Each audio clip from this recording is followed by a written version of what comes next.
Hi friends, nursery shallow ఒగ్గు కథలు చూస్తున్నవారు like చేయండి, share చేయండి, కామెంట్ చేయండి. మరిన్ని వీడియోస్ కోసం మా ఛానల్ని సబ్స్క్రైబ్ చేయండి.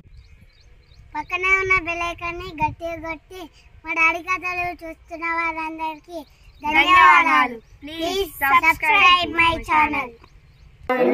రామ రామ